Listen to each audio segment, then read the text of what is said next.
닥터큐 내 몸을 말하다 시작하겠습니다. 네, 치아 문제로 고생하시는 분들 정말 많으신데요. 최근 임플란트 같은 경우에는 자연 치아와 가까워서 편리하고 또 안전하다라는 그런 평가가 있지만요. 네. 또 한편으로는 임플란트에 앞서서 또 여러 이유로 망설이시는 분들 정말 많다고 합니다.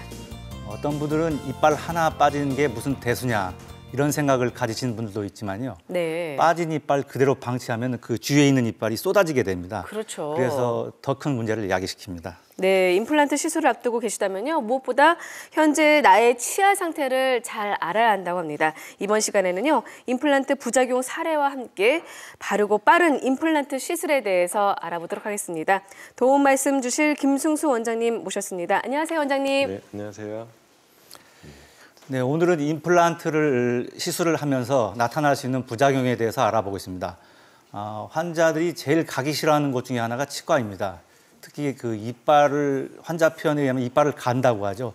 드륵드륵 하는 소리도 무섭다고 그러는데 임플란트 치료에 앞서서 환자들이 고민하는 내용은 주로 어떤 것들이 있습니까? 네, 저희 가장 많은 환자분들께서 고민하시는 분은 크게 세 가지입니다. 첫 번째는 그래도 임플란트가 수술이라 아프지는 않을까? 혹은 그거 비싸다고 들었는데 내가 너무 많은 비용이 들진 않을까?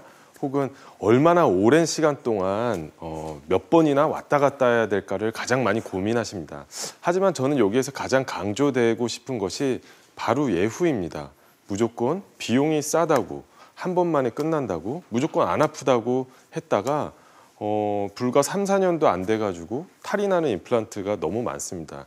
이런 부분을 어떻게 하면은 피할 수 있는지 오늘 시간에 좀 알아보는 것이 좋을 것 같습니다. 네, 사실 많은 시간과 또 비용을 투자해서 임플란트를 네. 했는데 뭔가 부작용이 생기면요 정말 걱정이 많으실 텐데 이렇게 좀 임플란트 수술이 잘못됐을 경우에 어떤 위험이 있나요, 원장님? 네, 보시는 바와 같이 잇몸 밑으로 임플란트가 노출되는 것을 바로 임플란트 주위염이라고 하는데요. 음식물이 끼고 뼈가 녹다 못해 심각하면 임플란트가 빠지는 경우도 있습니다.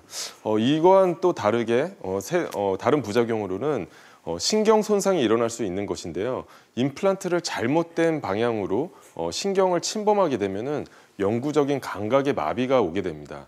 비싼 돈과 시간을 들여서 한 임플란트가 더 큰 부담으로 오는 순간입니다. 그래서 한 번 할 때 제대로 하는 것이 매우 중요합니다. 네. 네. 임플란트 시술이 부작용이 저는 없는 줄 알았는데 이 부작용이 꽤나 있군요. 잇몸이 상하거나 임플란트가 빠질 수 있다고 했는데 그럼 이런 문제점을 개선한 임플란트도 물론 나와 있겠죠? 네, 그렇습니다. 제가 임플란트의 부작용을 줄이는 방법은 크게 두 가지입니다.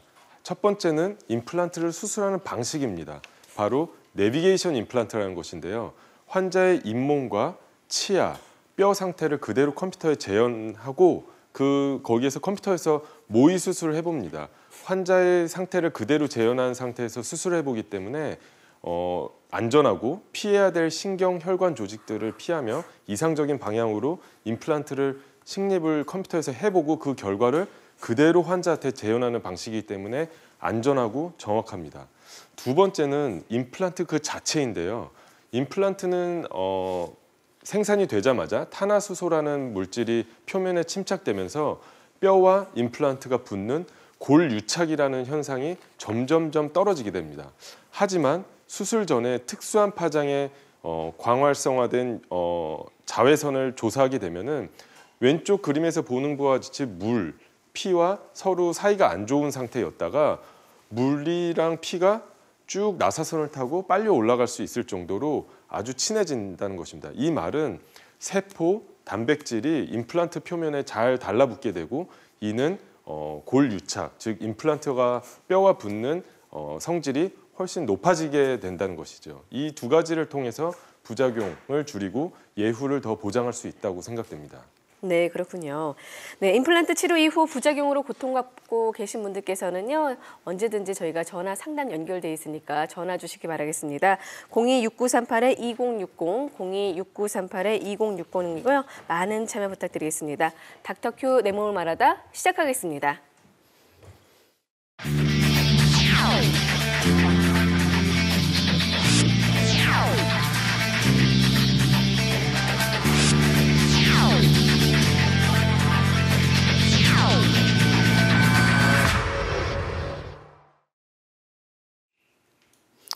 닥터 큐 내 몸을 말하다. 오늘은 임플란트 치료 이후에 나타나는 부작용과 또 부작용을 줄인 치료법에 대해서 알아보고 있습니다. 원장님께서 아까 두 가지를 말씀해 주셨습니다. 첫 번째는 시술 전에 미리 가상적으로 한번 해보는 내비게이션 임플란트, 그리고 자외선을 통해서 인체와 잘 접착될 수 있도록 하는 광활성 UV 임플란트를 소개해 주셨는데요. 아무리 치료 기술이 발전해도 사람들은 그런 치료를 앞두고 상당히 무서워합니다. 이 문제는 어떻게 하겠습니까? 네, 그렇습니다. 사실 많은 환자분들께서 치과 치료를 미루시는 이유 중에 하나가 치과 공포증입니다. 맞아요. 아무 과거에 나빴었던 기억이라든지 아니면은 막연한 두려움 때문에 치과 치료를 미루고 계신데 이런 분들에게는 수면 마취, 의식화 진정 마취라는 것을 이용하면은 혜택을 받을 수 있습니다. 안전한 방식으로 수액과 약물을 같이 환자의 상태를 모니터링하면서 약물을 주입하게 되면은 환자의 마음 상태는 편안해지고 혈압은 낮아지게 됩니다.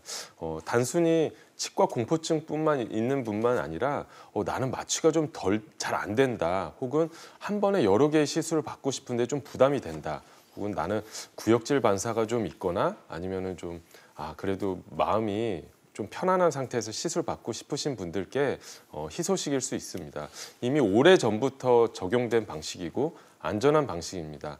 다만 수술 전에 담당 주치의와 안전하게 자신의 건강 상태를 미리 체크하고 그 다음에 한다면은 더 이상 치과 공포증 때문에 치과 시술을 미루는 일은 없을 것이라고 생각됩니다. 네, 그 말씀 들어보니까 사실 치과 공포증은요, 본인이 얼마나 더 극복하느냐에 또 달린 것 같습니다.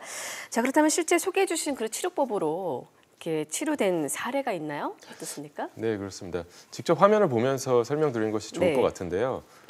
지금 앞으로 보일 슬라이드에서는 46세 여성 환자분으로 당뇨가 좀 있으셨고 비교적 젊으신데도 불구하고 위의 치아는 모두 흔들리는 상태에서 내원하셨습니다. 네. 보시는 바와 같이 수술 전에는 위의 치아가 다 있었고 왼쪽 아래, 환자 기준으로 왼쪽 아래고 화면에서 오른쪽 아래는 임플란트가 식립되어 있었는데 저 임플란트가 이미 감염이 돼서 탈이 난 상태로 저를 찾아오게 되었습니다. 그래서 환자분께서는 힘들게 임플란트 했는데 탈이 나고 그러니까 너무 공포증이 심해졌고 또한 저런 식으로 부분 나눠서 하다 보니 총 소요 시간이 1년 반에서 2년이 걸린다는 말 듣고 주저하게 되는 찰나에 제가 그런 경우에는 환자의 마음을 안정시키고 한 번에 여러 개의 수술을 할 수 있는 의식화 진정 마취, 즉 수면 마취를 이용하는 것이 어떨까요? 라고 말씀드렸고 거기에 동의해 주셨습니다. 환자분께서는 저희가 미리 컴퓨터상에서 수술해 본 결과를 통해서 40여 분에 걸쳐서 위의 치아를 모두 발치하면서 동시에 12개의 임플란트가 식립되었습니다. 이 치과 공포증이 있으시고 이미 임플란트의 실패를 경험하신 분들께 만약 이렇게 부담스러운 한 번에 12개 임플란트를 심는 것이 환자분께 부담이 조금이라도 됐다면은 네. 절대로 진행하지 않았을 것입니다. 네네네. 하지만 수면 마취, 즉 의식화 진정 마취를 이용하고 미리 컴퓨터상에서 수술을 해 보았기 때문에 약 40여 분 만에 빠르게 끝날 수 있었고 환자분께서도 수술이 끝나고 정말 다 끝난 게 맞나요?라고 물을 정도로 안전하고 만족할 수 있는 진료를 하게 되었습니다. 네. 네. 환자 입장에서는 자고 일어나니까 내 이빨이 모두 깨끗해졌다, 그런 느낌을 받을 수 있겠습니다. 네. 임플란트는 우리나라에 도입된 지 꽤나 오래된 걸로 알고 있는데요. 최근에 새로 등장한 임플란트는 어떤 게 있습니까? 네, 앞서 말씀드린 바와 같이 내비게이션 임플란트가 하나의 좋은 예일 텐데요. 오래전부터 이 과정들이 내비게이션 임플란트는 도입되었습니다. 하지만 그 기술들이 첨단 기술들의 바탕을 통해서 좀 더 정교화되었습니다. 저는 구강외과 전문의입니다. 따라서 네. 가장 복잡한 치과 수술, 즉 임플란트 등 여러 가지 기타 수술을 하는 한 치과의 전문의인데요. 그렇게 하다 보면 당연히 다양한 임플란트 경험이 있고 많은 임플란트 수술을 해봤습니다. 하지만 매 환자는 모두 다른 상황을 갖고 있기 때문에 모든 순간마다 다르고 그때마다 의사결정을 해야 됩니다. 하지만 내비게이션 임플란트의 경우에는 미리 컴퓨터에서 수술을 해보고 그 결과를 그대로 반영을 하기 때문에 예를 들면 시험을 볼 때 문제도 알고 시험 답안지 정답도 아는 상태에서 시험을 다시 한번 보는 거와 같다고 할 수 있겠습니다. 아무래도 내비게이션 많이 들어보셨을 거예요, 사실은요. 우리가 일상생활에서 꼭 쓰지 않습니까? 요즘 내비게이션 없이 어디 가기가 어려운데 그렇게 이미 그런 내비게이션으로 다 한번 미리 시술을 해본다고 보시면 될 것 같습니다. 자, 그러면 구체적으로 좀 어떤 임플란트인지 다시 한번 좀 설명을 해주신다면요. 네, 지금 영상을 보고 설명드리는 것이 좋을 것 같은데요. 네. 화면에 이제 보이는 바와 같이 이 환자분께서는 42세 남성으로 미리 컴퓨터상에서 수술을 해보는 과정입니다. 네. 이 수술을 통해서 가장 힘을 잘 받을 수 있는 뼈의 위치, 꼭 피해야 될 신경의 혈관 조직을 미리 체크해서 0.1mm 단위로 정밀하게 수술해 봅니다. 연결될 치아를 미리 생각하고 임플란트의 위치를 결정하기 때문에 가장 힘을 잘 받을 수 있는 위치에 임플란트가 심어지게 됩니다. 계획이 끝나고 이를 바탕으로 임플란트 가이드 장치라는 것이 3D 프린터로 만들어지게 됩니다. 바로 지금 화면에 보이시는 것이 바로 가이드 장치라는 것인데요. 저것이 만들어지게 되면은 저 구멍을 통해서 환자분의 잇몸에 컴퓨터상에서 수술한 것을 그대로 재현할 수 있는 것입니다. 즉 잇몸 절개 없이 저희가 계획한 임플란트를 그대로 식립할 수 있다는 점이 아주 우수하다고 할 수 있겠죠. 그렇군요. 네, 영상을 보니 아주 생생합니다. 영상 자료를 보고 좀 더 이야기를 나눠볼 수 있을까요? 네, 아무래도 네, 지금 이렇게 이제 가이드 임플란트에 대해서 알아봤습니다. 저희가 보여드리는 사례는요, 비교적 예후가 좋은 사례입니다. 환자분의 상태나 또 나이, 또 통증 정도에 따라서 시술 결과가 달라질 수 있다는 점 기억하시기 바라겠습니다. 네, 오늘은 임플란트의 부작용을 줄이기 위한 몇 가지 치료법에 대해서 알아보고 있는데요. 네, 궁금하신 분들은요, 026938-2060, 026938-2060으로 전화 주셔서 무료 전화 상담 받아보시기 바라겠습니다. 네, 지금 바로 전화 주시고요. 자, 지금 전화가 연결이 되는지 모르겠는데요. 그럼 계속해서 좀 우리가 닥터큐 내 몸을 말하다 임플란트 부작용에 대해서 또 그리고 치료 방법에 대해서 알아보도록 하겠습니다.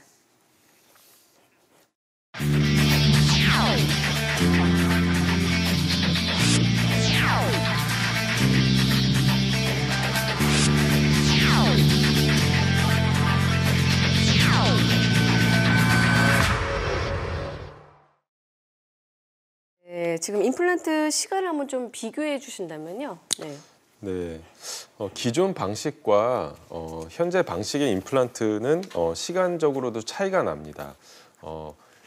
내비게이션 임플란트는 미리 컴퓨터상에서 수술을 해보는 것이기 때문에 미리 임시 치아까지도 제작할 수 있습니다. 더군다나 잇몸 절개 없이 수술을 하기 때문에 출혈 및 통증이 적고 따라서 임시 치아를 바로 당일날 연결해 드릴 수 있습니다. 이런 것이 과거에는 잇몸을 절개하고 봉합하고 실밥을 제거하고 다시 임시 치아를 만들고 그 다음에 완성된 치아를 연결되는 것까지 여러 번의 과정이 걸쳤지만 내비게이션 임플란트는 미리 첫 단계부터 계획을 다 하고 임시 치아까지 수술 당일날 연결해 드리기 때문에 보다 내원 횟수 및 수술 시간을 현저하게 단축시킬 수 있는 장점이 있습니다.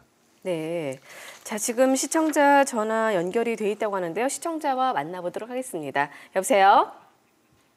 예, 여보세요? 네, 안녕하세요. 아, 예, 안녕하십니까? 네, 어떤 점 때문에 전화 주셨죠? 제가 지금 치아가 위에가 지금 거의 다 흔들리고 있어가지고, 네, 지금 동네 근처에 치과를 한번 가봤는데, 지금 치아를 다 뽑고, 지금 그냥 틀니를, 잇몸이 없어서 틀니를 해야 된다고 하는데, 혹시 지금 좀 나이가 아직까지 틀니를 하긴 좀 그렇고, 네. 예, 그래서 혹시 그 임플란트 할 수 있는 방법이 없는지 좀 궁금해서 전 전화 드렸습니다. 네, 좀 심려가 좀 크실 것 같아요. 나이가 어느 정도인지 좀 궁금한데. 네. 지금 실례지만 나이가 어떻게 되신지. 42입니다. 아, 그러시군요. 그러면 네. 아직 젊으시기 때문에 네. 틀니를 좋든 싫든 저희가 100세 시대에 다가가고 있는 면에서 틀니를 남은 여생 동안 쓰시는 것은 매우 불편하다고 할 수 있겠습니다. 사실 위턱의 구조는 상악동이라는 빈 공간이 있기 때문에 안전한 방식으로 뼈 이식을 하게 된다면 임플란트를 못 심는 경우는 거의 없다고 해도 과언이 아닙니다. 따라서 적절한 진단과 안전한 계획을 통해서 잇몸뼈 이식을 잘 시행만 한다면 임플란트로 수술이 가능할 수 있습니다. 물론 환자분의 상태를 직접 정밀한 분석을 통해서만 알 수 있겠지만 제가 조심스럽게 말씀드리고 싶은 것은 현재 위턱 같은 경우에는 임플란트로 대부분의 시술이 가능하며 또한 과거에 어떤 경험이 있으셔서 지금까지 이렇게 관리가 조금 부족한 부분이 있었을지는 모르겠지만 내비게이션 임플란트라는 것을 이용하게 된다면 통증도 현저히 줄고 시간도 단축시킬 수 있어서 아마 혜택을 받으실 수 있을 거라고 생각됩니다. 네, 지금 이렇게 내비게이션 임플란트에 대해서 말씀해 주셨거든요. 저희가 또 계속해서 또 내비게이션 임플란트 치료 사례들을 여러분께 보여드릴 겁니다. 계속 시청하셔서 한번 나도 저런 치료를 받을 수 있겠구나라고 한번 생각해 보시는 것도 좋은 방법이 되지 않을까라는 생각이 듭니다. 이분 같은 경우는 젊기 때문에 충분히 이제 치료가 가능하시겠죠? 네, 물론입니다. 사실 나이가 젊으실수록 빠른 시기에 잇몸뼈를 더 이상 망가지기 전에 회복하는 것이 더 유리하고 비용적으로도 시간적으로도 절약할 수 있는 방법입니다. 네, 그러면 실제 한번 실제 사례를 한번 같이 보시겠습니다. 네. 이 환자분께서는 보시는 바와 같이 같은 옷을 입고 있는 수술 당일 모습입니다. 왼쪽 사진이 수술 전이고 오른쪽 사진이 수술 직후 모습입니다. 잘못된 틀니를 쓰고 계셨기 때문에 윗입술이 말려 들어가고 코 옆에 주름이 깊어진 상태였습니다. 네. 즉 보다 나이가 들어 보이는 안모였는데요. 환자분께서는 비교적 71세셨긴 했지만 당뇨가 있으셨고 당뇨 때문에 자기는 임플란트를 못한다고 잘못 알고 계셨습니다. 하지만 수술 직후 변화된 안모를 보시면 옆에 코의 옆에 주름이 줄어들고 교합 고경이라는 잇몸뼈를 재건하다 보니까 입술도 다시 말려들어온 것이 펴지면서 보다 젊은 모습을 가지게 되었습니다. 그러니까 인상이 확 바뀌셨네요. 네. 다음 엑스레이 사진을 직접 보면은 수술 전후가 극명하게 드러나는데요. 제가 구강외과 전문임에도 불구하고 사진에 보이는 것처럼 자로 잰 듯한 임플란트를 심기는 어려운 것이 사실입니다. 하지만 내비게이션 임플란트를 이용하게 된다면 잇몸 절개를 하지 않았음에도 불구하고 미리 내부를 다 들여다보고 수술을 했기 때문에 16개의 임플란트가 보시는 바와 같이 정확한 위치에 신경 혈관 조직을 피할 뿐더러 이상적인 위치, 즉 치아가 올라가야 돼서 힘을 가장 잘 받는 위치에 최소한의 개수가 최대한의 효과를 낼 수 있도록 배열됐다고 할 수 있겠습니다. 이분 같은 경우는 위아래 총 16개인 거죠? 네, 그렇습니다. 이게 수술 직후 모습인데요. 네. 사실 틀니를 끼고 계시다가 수술 직후에 임시 치아를 바로 연결하고 저런 식으로 교합을 맞출 수 있는 것은 미리 컴퓨터상에서 치아까지 다 계산을 해봤기 때문에 가능한 이상적인 경우라고 할 수 있겠습니다. 네, 아무래도 아까 전화 주신 분 같은 경우도 이 사례를 보시면서 나도 치료를 받을 수 있겠구나라고 희망을 가지시면 될 것 같습니다. 또 혹시 공포증이 있으신 분들 같은 경우에는 또 수면 마취가 가능하다 하니까요. 크게 걱정 안 하셔도 될 것 같습니다. 네. 그리고 응급 상황에 있어서도 실제로 이빨이 있느냐 없느냐가 생명을 좌지우지하는 경우가 있습니다. 제 경험을 한번 말씀드릴까요? 네. 응급 상황에 이제 숨을 못 쉬어서 환자가 왔는데 산소 마스크를 씌우고 엠브백잉을 합니다. 근데 이빨이 없으신 분들은요, 산소 마스크하고 그 입술 사이가 틈이 생기기 때문에 공기가 빠져나갑니다. 그래서 이빨이 있는 게 아주 중요합니다. 그러니까 치아의 소중함을 좀 다시 한번 느낄 수가 있겠네요. 그렇다면 좀 어떻게 해야지 임플란트 생착률을 좀 높이고 어떤 부작용을 좀 낮출 수 있는 방법에 대해서 좀 말씀해 주신다면요?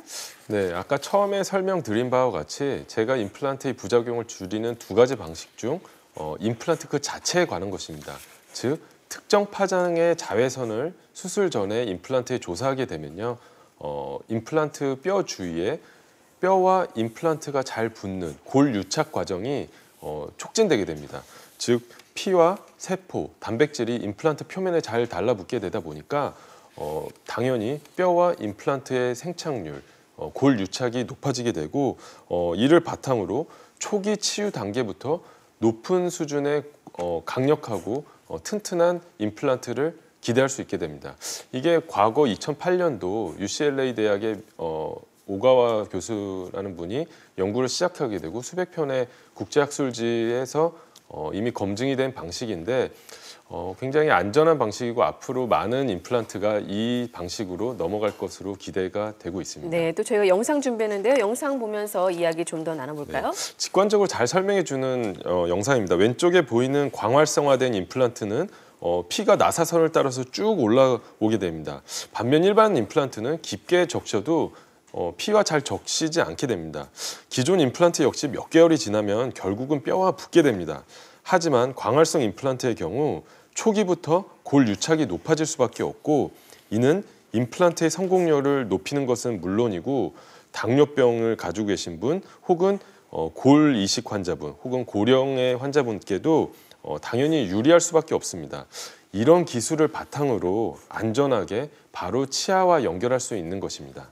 네, 최근에는 65세 이상 환자분들 이제 임플란트 보험이 되는 것으로 알고 있습니다. 그런데도 아직까지도 본인의 건강 상태 때문에 약간 좀 할까 말까 고민하시는 분들도 계시거든요. 네, 그렇습니다. 사실 지금 주변에서 당뇨병, 고혈압, 골다공증 등을 가지고 계신 분을 찾기는 어렵지 않습니다. 그렇죠. 이런 분들뿐만 아니라 주변에서 협심증, 뇌혈관 질환 혹은 심혈관 질환을 가지신 환자분들도 많이 계십니다. 이런 분들에게 내과적으로 전신적인 상태에 대한 진단이 명확하지 않은 상황에서 발치를 하거나 임플란트를 시술하는 것은 위험할 수 있겠습니다. 간 질환이 있는 환자분에게는 특정한 약물을 피해야 될 것이고 출혈성 약물을 드시는 분에게는 어떤 방식으로 약물을 줄이거나 대체해야 될지 미리 계획을 세운 상태에서 안전하게 진행하는 것이 중요한데요. 이 부분에 있어서도 환자의 통증 및 출혈을 줄일 수 있는 내비게이션 임플란트는 잇몸 절개를 하지 않고 최소한의 개수를 빠른 시간에 식립할 수 있기 때문에 고령 환자분에게도 이런 점에서 유리하다고 할 수 있겠습니다. 네. 네, 고령 환자의 경우는 심장병 혹은 뇌졸중을 앓으시는 분들이 많기 때문에 혈액 응고 방지제를 복용하는 경우가 많습니다. 이 같은 만성 질환자에게도 시술이 가능하다는 게 가장 큰 장점이겠습니다. 실제 임플란트 치료 사례를 좀 설명을 해 주십시오. 네, 지금 화면을 보면서 설명드릴 환자분께서는 78세 남성으로 비교적 고령이시고 당뇨병이 있으셨지만 네. 공복시 혈당이 잘 조절되는 일반인과 같은 수준의 환자분이셨습니다. 위에 틀니를 사용하고 계셨는데 틀니를 거는 치아들이 흔들리다 보니까 더 이상 틀니가 맞지 않고 불편하고 음식이 잘 씹지 않아지는데 거기에다 소화기관은 점점 약해지다 보니 요새 소화가 좀 안 돼서 더부룩한 증상이 많이 생겼다고 하셨습니다. 하지만 내비게이션 임플란트를 이용해서 미리 수술 전에 계획을 다 세우고 수술을 9개 임플란트를 약 30분에 걸쳐서 식립하게 되었습니다. 과거에 제가 같은 환자분을 기존 방식으로 수술하게 된다면 광범위한 잇몸 절개할 뿐만 아니라 시간도 더 오래 걸리고 지금 보이는 바와 같이 반듯하고 이상적인 위치에 0.1mm 단위로 계획을 한 것을 그대로 전달할 수는 없었습니다. 하지만 다음 사진에 보시는 바와 같이 수술 전에는 무치약 상태였다가 수술 후 당일날 미리 계획된 위치, 즉 치아가 여기에 들어갈 것을 가정하고 그 위치에 맞게 임플란트를 식립하였기 때문에 수술 당일에 바로 저런 치아를 연결할 수 있었습니다.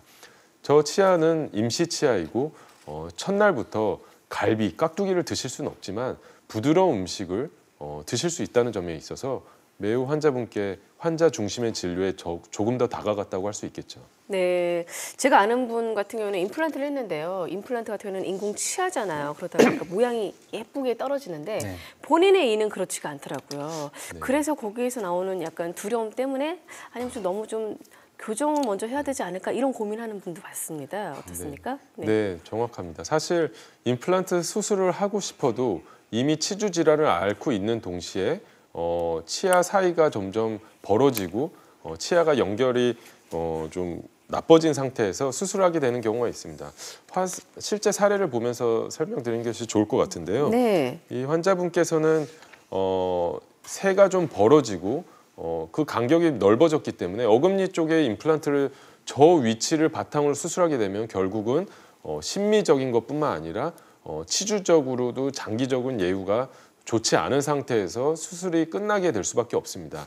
하지만 다음 사진을 보는 바와 같이 투명 교정 장치라는 것을 이용해서 사회생활을 왕성하게 하시는 비교적 젊은 직장인분이라든지 아니면 성인인데 교정하기가 부담스러우신 분들에게도 저런 장치를 이용하면 교정을 하는지도 모르는 상태에서 안전하게 교정이 진행됩니다. 이를 바탕으로 이상적인 위치에 교정과 전문의와 저희가 컴퓨터 수술을 통해서 가장 이상적인 치아 위치는 어딜까를 미리 고려하게 되고 그 위치에 임플란트가 식립되게 됩니다. 그래서 나온 결과물이 다음 사진에서 보는 바와 같이 이상적인 위치로 치아가 배열되었을 뿐만 아니라 네. 건강한 치주를 다시 회복하였고 어금니 역시 교합도 이상적으로 됐기 때문에 장기적으로 단지 심미적인 예후뿐만 아니라 치주적으로도 예후가 좋다고 할 수 있겠습니다. 즉, 더 이상은 나이가 좀 있다고 해서 교정 치료를 미루고 그런 것은 안 해도 될 것 같다고 생각됩니다. 네, 임플란트로 고민하시는 분들을 위한 시간 마련했습니다. 방송 보시면서 궁금한 점 있으신 분들은요. 026938-2060, 026938-2060으로 전화 주시기 바라겠습니다. 네, 지금 전화 주신 시청자와 한번 만나보도록 하겠습니다. 여보세요? 여보세요? 여보세요? 네, 안녕하세요. 네네. 네, 잘 들립니다. 어디가 어떻게 네. 불편하시죠?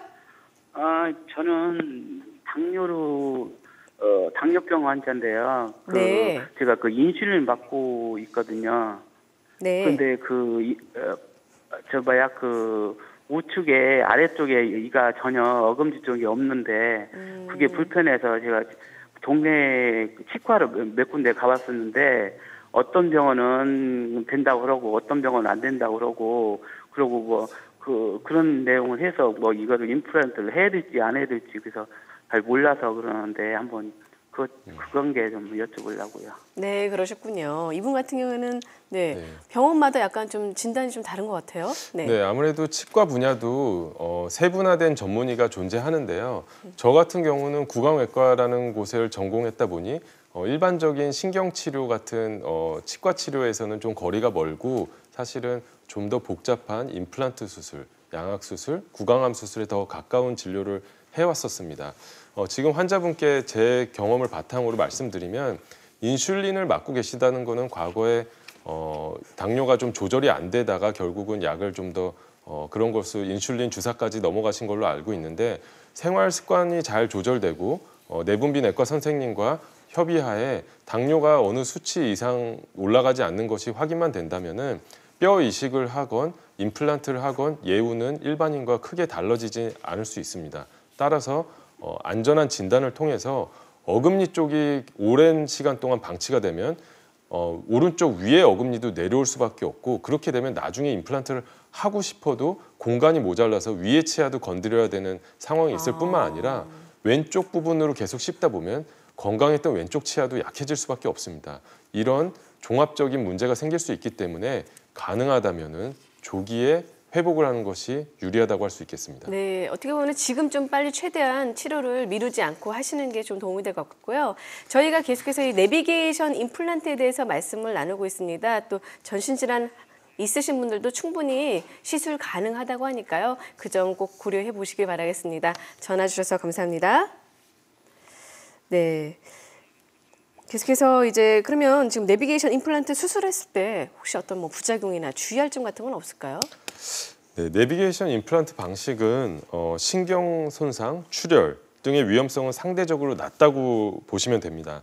다만 임플란트 식립 후 관리가 지속적으로 되지 않는다면 기존의 방식의 경우와 마찬가지로 확률은 더 낮지만 탈이 날 수 있습니다. 따라서 꼭 한 번 정도는 수술해준 선생님한테 검사를 받는 것이 좋겠다고 할 수 있겠습니다. 더불어서 투명 교정 장치의 경우에도 자신이 장치를 뺐다 꼈다 할 수 있기 때문에 적극적인 협조가 필요할 것으로 생각됩니다. 아까 그 전화 주신 당뇨 환자 같은 경우에 예를 들어서 그 잇몸 치조골이라고 하죠. 네. 그 조직이 상당히 부족할 때는 뼈를 이식도 합니까? 네, 그렇습니다. 어느 부위에서 채취해서 이식을 하는 거예요? 뼈 이식은 크게 두 네. 가지로 나눌 수 있습니다. 하나는 인공뼈, 즉 소뼈 등을 멸균 처리하고 화학적인 성분을 제거해서 단백질 등이 없어서 체내에 들어왔을 때 면역 반응이 일어나지 않는 인공뼈를 주입하는 방식이 있고요. 또는 너무 심한 경우에는 자가뼈, 즉 주변에 있는 턱뼈의 조직을 조심스럽게 이식을 하는 방식입니다. 이 두 가지 수술 모두 고난도 수술이기 때문에 경험이 많은 의사를 찾는 것이 유리하겠습니다. 또한 당뇨 환자의 경우에는 감염의 위험성이 일반적인 경우보다 조금 더 높은 것은 사실입니다. 하지만 안전하게 구강 위생 관리를 해주시고 당뇨 수치가 잘 조절이 된다면은 특별한 문제 없이 비슷한 예후를 가지고 있을 수 있기 때문에 당뇨 때문만 임플란트가 미뤄지는 경우는 없어야 될 것이라고 생각됩니다. 네, 자 지금 많은 분들께서 상담을 기다리고 계셔서요. 전화 주신 시청자와 만나보도록 하겠습니다. 여보세요? 예, 네, 안녕하세요. 예. 네, 어디가 어떻게 불편하시죠? 작년 11월 달에 임플란트 치료 받았거든요. 아, 그러셨군요. 근데 그 아랫입술이 뭐 음식 먹을 때마다 얼얼하고 막 좀 불편함이 있는데 쓰리고 그 이후로 그거든요. 그 마취가 심하게 돼서 그런가. 네, 벌써 왜 꽤 되셨는데요. 불편해요, 아랫입술이. 아랫입술이나 혹은 아래 했거든요. 위에는 않고. 네. 아랫입술이나 잇몸에 혹시 패인 자국은 없습니까? 폐인자 이가 닿아서 그런 게 아니고요. 네. 그냥 아랫입술이가 뭐 네. 얼얼해요. 막 쓰리고 얼얼하다. 밥 먹을 때 매운 거 먹고 뜨거운 거 먹고 그러면 얼얼해요. 네. 네. 바로 나올 줄 알았거든요. 네. 근데 계속 그러네요. 사실 그러니까요. 네, 이 상황은 제가 제일 처음에 임플란트 부작용 부분에서 설명드린 신경 손상 사례입니다. 네. 어금니 쪽에 하치조 신경이라는 것이 지나가는데요. 하치조 신경이라는 큰 신경 다발을 임플란트 수술 시 드릴 혹은 임플란트가 누르게 되면은 경도에 따라서 5가지 분류가 돼 있는데 지금처럼 오랜 시간이 지나도 회복이 되지 않는 경우에는 임플란트 신경의 부분적인 절단이 일어나서 더 이상 회복을 기대할 수 없는 경우일 수도 있습니다. 물론 정밀한 진단을 받아봐야 되겠지만 네네네. 그 말은 안전하게, 즉 이런 일은 시행착오를 겪는 수술이 아닙니다. 영구적인 손상은 되돌아가지 않습니다. 따라서 임플란트를 할 때는 신경혈관 조직이 어디에 지나가는지 명확하게 장님 코끼리 만지듯이 수술하는 것이 아니라 확신을 갖고 안전한 분석을 통해서 2번 다시 이런 일이 일어나지 않는 수술하는 것이 매우 중요하다고 생각됩니다. 네, 근데 그럼 이분 같은 경우는 이미 벌써 하셨잖아요. 이미 발생을 했는데 없는 이 경우에는 거예요. 어떻게? 그러면요? 네, 어떻게 해야 될까요? 아주 극단적인 경우에는 다리 쪽에 있는 신경을 이쪽 신경을 이식하는 경우도 있는데요. 이런 경우는 자결통, 즉 신경 손상으로 인해서 통증이 지속되는 경우에 아주 극히 제한된 경우에 하는 경우입니다. 하지만 지금 너무 죄송하지만 아버님의 경우에는 장기적으로 마사지 등을 통하거나 네. 그래서 그 증상을 조금 호전시키는 것은 어렵고 지금 상황에서 더 이상 나빠지지 않는 것을 치료하는 것이 좋아서 대학병원의 구강아간면 외과를 한번 찾아가시는 것이 좋을 걸로 기대됩니다. 네, 아무래도 좀 네, 일반 병원은 아니고요. 네네네, 대학병원을 가는 게 좀 일반 아무래도 병원에서는 이런 거에 대한 경험이 부족할 수밖에 없기 때문에 대학병원급 진료를 받으셔야 됩니다. 네, 대학병원에 가셔서 다시 한번 충분하게 진료를 받으신 다음에 결정을 내려야 되는 그러한 상황이군요. 근데 만약에 이 통증이 막 그렇게 심하지 않는다면 어떻게 그냥 보통 버티고 가시는 경우도 있으실 것 같아요. 네, 그렇습니다. 그래서 제가 처음에 말씀드린 바와 같이 이런 영구적인 신경 손상이 오게 되면은 되돌릴 수가 없습니다. 신경이란 것은 한번 손상돼서 재생이 가능한 부분도 있지만 그 어느 수준 이상의 손상이 됐을 경우에는 재생이 안 됩니다. 심하게 절단된 경우에는 그 절단된 부위에서 신경종 같은 것이 형성돼서 아주 극심한 통증을 일으킬 수도 있기 때문에 환자분께서는 수술을 할 때 특히 아래턱 같은 부위에 뼈가 적은 부위에 수술할 때는 안전하게 수술하는 것이 너무너무 중요하다고 생각됩니다. 그래서 다시 말씀드리지만 되돌릴 수 없는 경우에 신경 손상이 많기 때문에 단순히 비용이 싸고 뭐 어떤 유린에 의해서 임플란트 수술을 하는 것을 지양하는 것을 저는 추천드립니다. 그러니까요. 저 근데 어르신들이요 보면은요 우선은 그러니까 치과 가면은 돈이 많이 든다. 괜히 또 우리 자식들한테 많은 비용을 줄까봐 아프다. 고민하시는 경우도 많고요. 또 괜히 또 이런저런 고민들이 많다 보니까 미루시는 경우도 있고 싼 게 좋다라고 해서 하시는 경우도 있는데 꼭 미리 방지를 하셔야 될 것 같고요. 이렇게 한번 뭔가 실패가 됐다라면은 정말 그 다음으로 더 치과 치료받기가 어려운 게 사실이에요. 네. 그래서 아무래도 이런 분들한테는 수면 마취를 또 같이 좀 권하지 않을까라는 생각이 드는데 수면 마취에 대해서 다시 한번 좀 설명을 해주신다면요? 수면 마취가 쉽게 이야기하면 우리가 내시경 검사 받을 때 하는 그 수면 마취 말씀하시는 네, 거죠? 같은 약물입니다. 네. 미다졸람이라는 오랜 기간 동안 안정성이 확보된 약물을 사용하는 것인데요. 산소 포화도를 정확하게 측정하면서 산소를 안전하게 주입하면서 초반에 약물을 적정 농도로 안전하게 환자의 상태를 체크하면서 주입한다면 환자분은 아무렇지도 않은데요 하는 순간에 코를 골기 시작합니다. 그 상황에서 저희는 환자와 대화를 가능하지만 그 수술 순간은 기억하지 못하고 안전하게 여러 개의 치아를 동시에 발치하면서 임플란트도 식립하고 뼈 이식도 했는데 환자분께서 깨고 났을 때는 괜찮은데 뭐 했나요? 라고 물어봤을 때 이미 모든 수술이 끝나 있는 경우가 많습니다. 그래서 이런 경우뿐만 아니라 마취가 잘 안 되는 경우, 입이 잘 안 벌어지는 경우에도 혜택을 받으실 수 있다고 생각됩니다. 그 의식화 진정, 그 수면 마취를 통해서 시술을 할 때 환자분들한테 사전에 주의사항을 어떤 걸 설명합니까? 차를 갖고 운전하고 가도 됩니까? 안 됩니다. 네. 네, 중요한 말씀을 하셨는데요.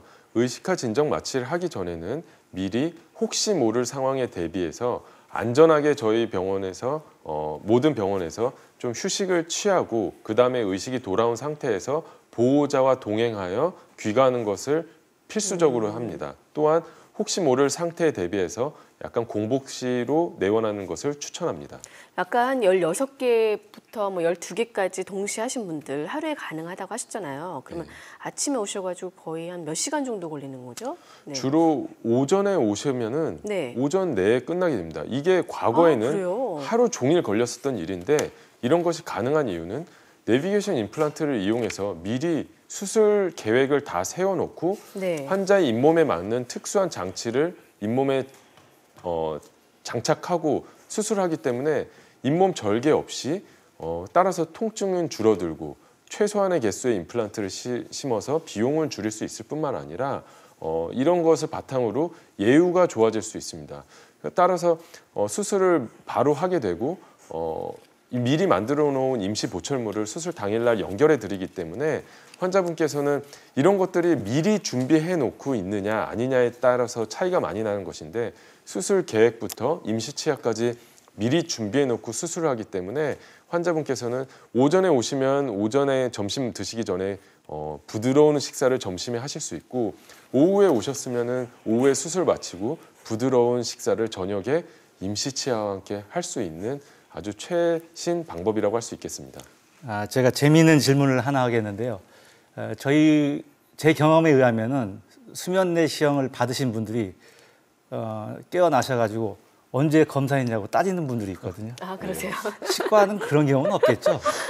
네, 대부분 그러신 분은 좀 없는 게 수술이 거의 끝나갈 무렵에 약물의 농도를 많이 줄여서 마지막 수술 장면이나 그런 것들은 조금 기억이 나게 됩니다. 즉, 이제 거의 다 끝나갑니다. 입안을 좀 네. 소독된 물로 헹궈 드릴게요 라는 식으로 해서 적어도 그런 것 때문에 저를 난처하게 하셨던 환자분은 안 계셨어요. 그러셨군요. 근데 아무래도 이렇게 임플란트 같은 경우에는요, 또 했다고 해서 완전히 또 내 치아라고 생각하고 또 정기적인 좀 관리도 잘 하셔야 된다는 게 큰 주의점이라고 할 수 있겠습니다. 네, 지금까지 김승수 원장과 함께 부작용 적은 임플란트에 대해서 얘기를 나눠봤습니다. 원장님 도움 말씀 감사합니다. 네, 2부는 여기서 마무리하고요. 잠시 3부에서는 척추 통증을 주제로 전문의와 함께하는 자세한 상담 시간 마련했습니다. 네, 계속해서 많은 참여 부탁드리고요. 잠시 후에 인사드리겠습니다.